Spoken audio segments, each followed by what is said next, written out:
Hello, good morning once again. It's Han TV. Nandito ako ngayon sa Ghost Town. It used to be a mining areas. Queenstown, Tasmania. Sa bulubundukin. Ayan. Ang aga-aga pa dito, mga alas 8 ng umaga. It's very early here, Saturday morning. Napaka-quiet. Very quiet. Walang tao. Yan. Sumama ako sa delivery bread. Tulog ako sa truck.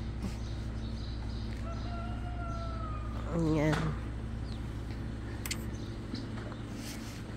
Sinamahan ko ang aking asawa. Nagigising ko lang. Naglagay siya ng bread sa tindahan. So natulog ako sa truck kagabi. Maliit lang naman yung delivery truck sa warehouse.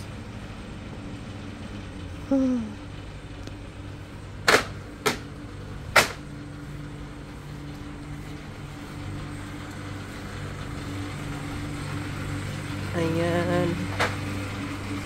Ayan.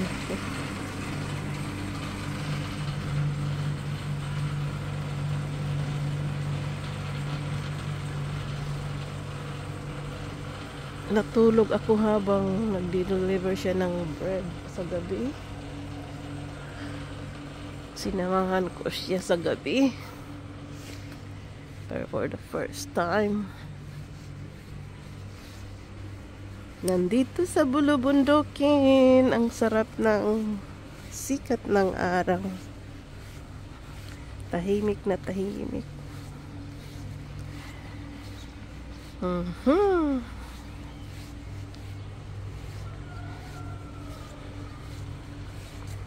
Wow.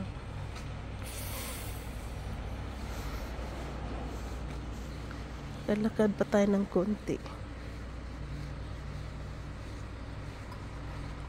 Parang ako lang nag-isa dito eh. Parang may manok na roster, parang Pilipinas. Napaka old towns.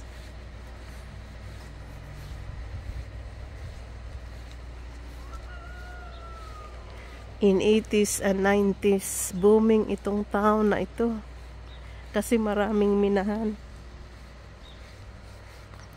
Biglang nag-ghost town dahil nga nagsarado yung mga minahan.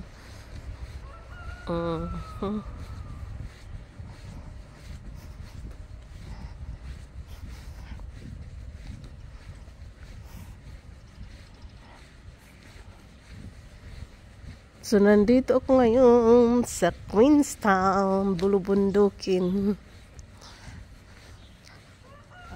Uy, narinig ako na tilaok ng manok, nakarinig ako. Gising na daw mga tao. Bukas naman yung shop. Tingnan mo, walang katao-tao. Saan na yung mga tao dito?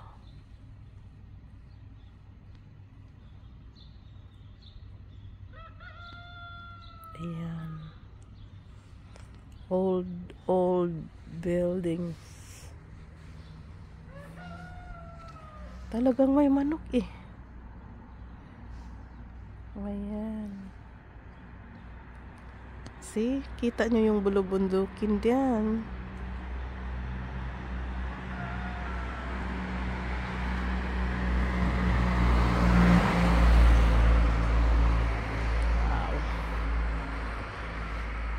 Ito yung maliit na grocery area nila. Shopping general store.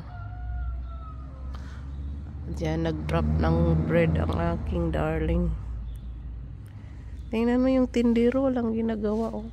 Nakatayo-tayo lang. Yan, kasi walang tao. Tulog pa kasi Sabado ng umaga pa eh. Tulog pa yung mga tao. Papahinga sila pag Sabado. Dapat nagpapahinga rin ako. Nandito ako sa middle of nowhere na walang katao-tao. Ah.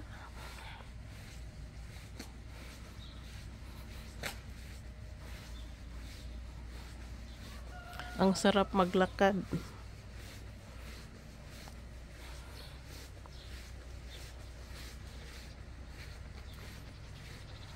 Balikan ko na yung darling ko pa, katapos na siya.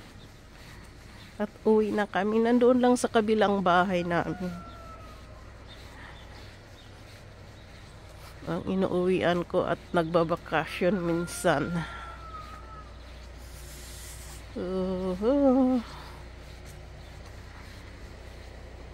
Tapos uwi ako sa Sunday afternoon. Uwi ako sa Bernie, sa city, tapos balik na naman sa trabaho. Ganyan palang ginagawa ng darling ko, busy siya. First time ko siyang sinamahan sa gabi. Ang dami niyang nag-drop siya ng bread. Ayan.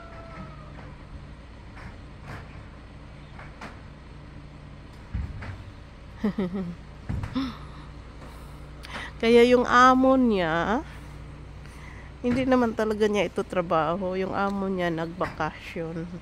Papahinga minsan pag Sabado. Siya ang gumagawa.